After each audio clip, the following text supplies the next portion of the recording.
Students, आज हम कुछ न्यूमेरिकल डिस्कस करेंगे कि कंपाउंड का फॉर्मूला कैसे कैलकुलेट करेंगे यदि हमें टाइप ऑफ यूनिट सेल के बारे में पता है और उसमें जो पार्टिकल्स प्रेजेंट है उनके अरेंजमेंट का पता है, तो उसके बेस पे हम फॉर्मूला कैसे कैलकुलेट करेंगे वो क्वेश्चन आज हम डिस्कस करेंगे। तो फर्स्ट क्वेश्चन हमारा क्या है कि एक cubic solid is made up of two elements X and Y. एक क्यूबिक सॉलिड है जो टू एलिमेंट से मिलकर बना है एक्स एंड वाई से। अब ये बता रहा है कि atoms Y present at the corners, कि जो एटम वाई है वो कॉर्नर्स पे प्रेजेंट है और एटम एक्स है वो बॉडी सेंटर पे प्रेजेंट है। What is the formula of the compound? इस न्यूमेरिकल में हमें क्या गिवन है कि हमारा कोई सॉलिड है वो एक्स एंड वाई एटम से मिलके बना है, वाई एटम है वो कॉर्नर्स पे प्रेजेंट है और एक्स एटम है वो बॉडी सेंटर पे प्रेजेंट है। तो what is the formula of the compound? तो पहले हम क्या देखेंगे इसके सॉल्यूशन में कि वाई एटम प्रेजेंट एट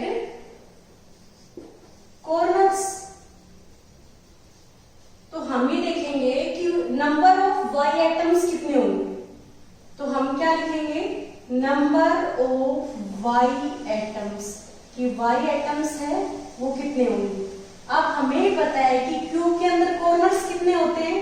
8। और यदि कॉर्नर पे कोई पार्टिकल प्रेजेंट है उसका कंट्रीब्यूशन क्या होगा? 1/8। तो यहां से क्या आ गया? 1। तो y हमारा क्या हो गया? 1। अब हम x का देखेंगे कि x present at body centre. तो हम क्या देखेंगे? x atom present at body centre, कि x एटम है हमारा वो बॉडी सेंटर पे प्रेजेंट है। तो हम क्या लिखेंगे? Number of x atom equal to, आपने पढ़ा है कि बॉडी का सेंटर क्या होता है? 1। और जो बॉडी के सेंटर पे पार्टिकल प्रेजेंट है उसका कंट्रीब्यूशन क्या होता है? 1। तो नंबर ऑफ एक्स एटम हमारे पास कितने आ गए? 1। नंबर ऑफ वाई एटम क्या है? 1। तो फॉर्मूला क्या होगा? x1 y1 means xy।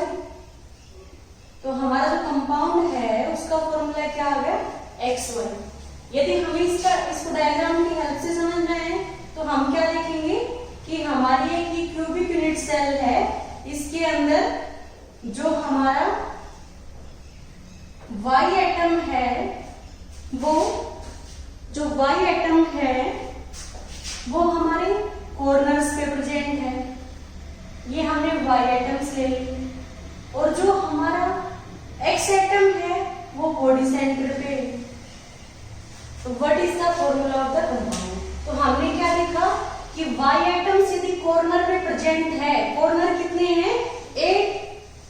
Contribution क्या हो गया? कॉर्नर पे कोई पार्टिकल प्रेजेंट है उसका 1/8। तो यहां से क्या आ गया? 1। अब ऐसे बॉडी के सेंटर पे जो पार्टिकल प्रेजेंट है, हमारा जो एक्स है वो बॉडी के सेंटर पे है। बॉडी का सेंटर क्या होता है? 1। और बॉडी के सेंटर पे कोई पार्टिकल प्रेजेंट है उसका कंट्रीब्यूशन क्या होगा? 1। तो यहां से क्या आ गया हमारा? Number of X atom equal to क्या आ गया? 1। तो x1 y1, ये क्या हो गया? हमारे कंपाउंड का फॉर्मूला क्या हो गया? xy। अब स्टूडेंट्स हम सेकंड न्यूमेरिकल पे चलते हैं। सेकंड न्यूमेरिकल में क्या गिवन है कि an ionic compounds made up of atoms A and B, कि कोई आयनिक कंपाउंड है जो कि एटम A और B से मिलके बना है। अब और हमें क्या गिवन है कि जो आयनिक कंपाउंड है दैट क्रिस्टलाइजेस एज FCC, कि उसमें अरेंजमेंट कैसा है? FCC। कि एक आयनिक कंपाउंड है जो एलिमेंट A और B से मिलके बना है और उसमें अरेंजमेंट कैसा है? FCC। अब ये आपको गिवन है A एटम्स है वो कॉर्नर पे प्रेजेंट है और जो B एटम्स है वो फेस के सेंटर पे प्रेजेंट है। क्लियर आपको? फिर ये गिवन है कि यदि 1 एटम है कॉर्नर से मिसिंग हो गया तो जो हमारा कंपाउंड बनेगा उसका सिंपलेस्ट फॉर्मूला क्या होगा? अब हम ये देखेंगे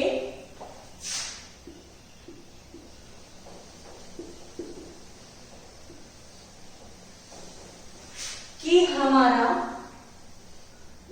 जो ये न्यूमेरिकल का स्टेटमेंट है इसमें हमें क्या गिवन है कि एक यूनिट सेल है दैट क्रिस्टलाइजेज एज एफसीसी, उसमें एफसीसी अरेंजमेंट है।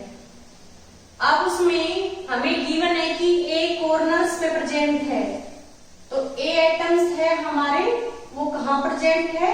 कॉर्नर्स पे।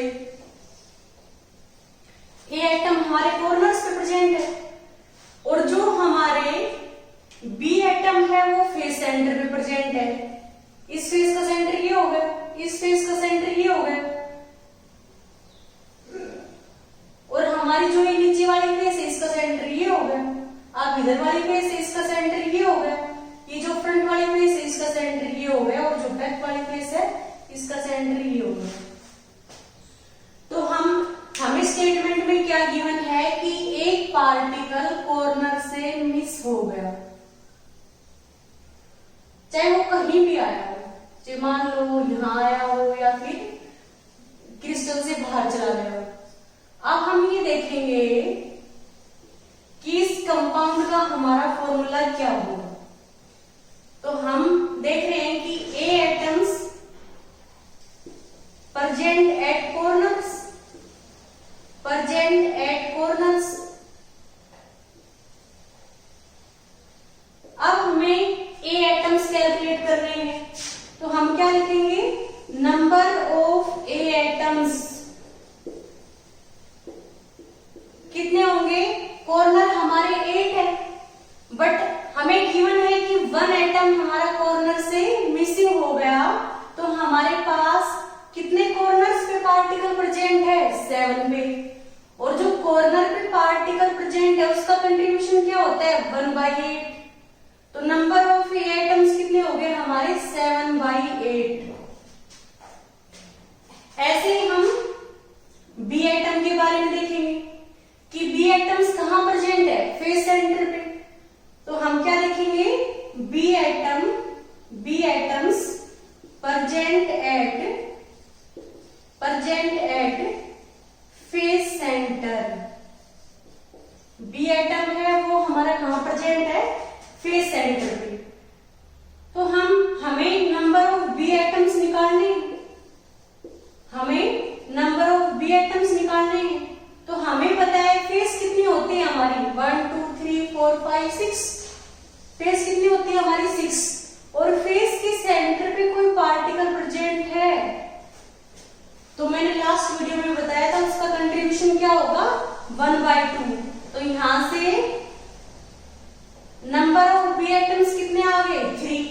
अब फॉर्मूला क्या होगा वो आपको देखना है। हमारा ए है वो कितने हैं?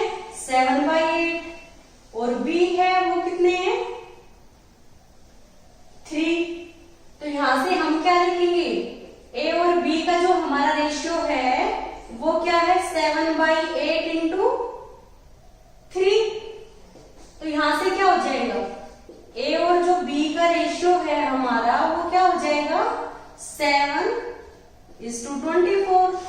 तो इसका मतलब क्या है? ए कितने हैं? 7 और बी कितने हैं? 24। तो हमारे कंपाउंड का फॉर्मूला क्या हो गया?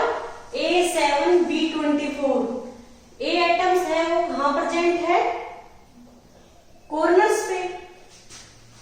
अब हमें स्टेटमेंट में गिवन है कि जो हमारा ए एटम है कॉर्नर्स पे प्रेजेंट है, if one of the atom is missing from the corner.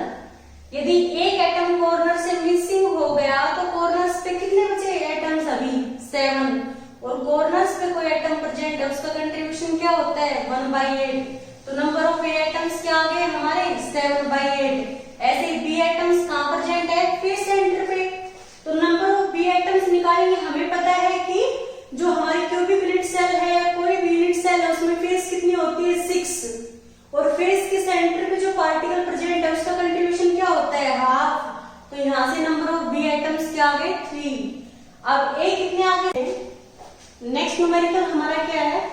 Calculate the approximate number of unit cell present in 1 gram of gold, कि जो 1 ग्राम ऑफ गोल्ड है उसमें कितनी यूनिट सेल प्रेजेंट है वो हमें कैलकुलेट करना है।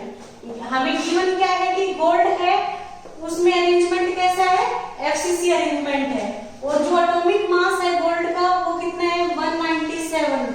अब आपको ये पता होना चाहिए कि जो 197 ग्राम मास है वो एक गोल्ड एटम का मास नहीं है, बल्कि कितने एटम्स का मास है, एवोगैड्रोस नंबर ऑफ एटम्स का। एवोगैड्रोस नंबर किसके इक्वल होता है, 6.022 into 10 की पावर 23 के इक्वल। जैसे हम ये कहें कि हाइड्रोजन का मास 1 है, अब जो ये हाइड्रोजन का मास 1 है, ये 1 एटम ऑफ हाइड्रोजन का मास नहीं है, बल्कि कितने हाइड्रोजन एटम का मास है, Avogadro's number of hydrogen atom का मास। ऐसे ही गोल्ड का जो मास है 197, वो एक गोल्ड एटम का मास नहीं है, बल्कि कितने का है, 1 मोल ऑफ गोल्ड एटम का मास कितना है, 197 ग्राम। अब जो 1 mole of gold contains gold atom equal to क्या आ गया, एवोगैड्रोस नंबर। आपको ये पता होना चाहिए 1 mole of any substance contains particle equal to Avogadro's number. अब जैसे 1 मोल ऑफ गोल्ड एटम है, उसमें गोल्ड एटम्स कितने होंगे, एवोगैड्रोस नंबर के इक्वल। तो यहां से हम क्या देखेंगे, 197 gram of gold atoms contain atoms, 1 gram of gold contain atoms equal to क्या हो गया हमारा, एवोगैड्रोस नंबर के इक्वल। तो 197 gram of gold contain atoms equal to क्या आ गया, एवोगैड्रोस नंबर, और इक्वल टू क्या है 6.022 into 10 की पावर 23। अब जो 197 ग्राम ऑफ गोल्ड है उसमें इतने एटम है, तो 1 ग्राम में कितने होंगे, डिवाइड बाय 197। अब हमें देखना है कि टोटल एटम्स आ गए हमारे पास, 1 ग्राम ऑफ गोल्ड में कितने एटम्स है वो आ गए। हमसे पूछा क्या है, calculate the approximate number of unit cell, कि यूनिट सेल कितनी प्रेजेंट है 1 ग्राम ऑफ गोल्ड में।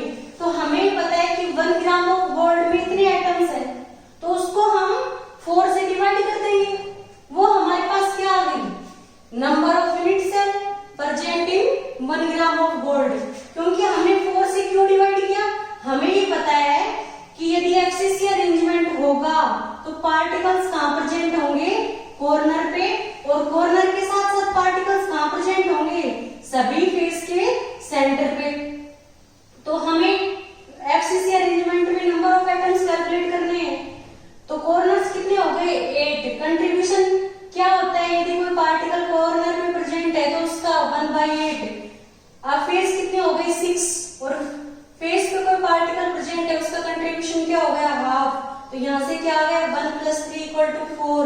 तो जो एफसीसी अरेंजमेंट है उसमें हमने लास्ट वीडियो में देखा था कि जेड की वैल्यू क्या थी, 4। नंबर ऑफ एटम्स कितने होते हैं एफसीसी में, 4। तो जो टोटल नंबर ऑफ एटम्स है उसको 4 से डिवाइड करेंगे तो हमारे पास क्या आ गई, number of unit cell present in 1 gram of gold, कि 1 ग्राम ऑफ गोल्ड में कितने यूनिट सेल प्रेजेंट रहेगी।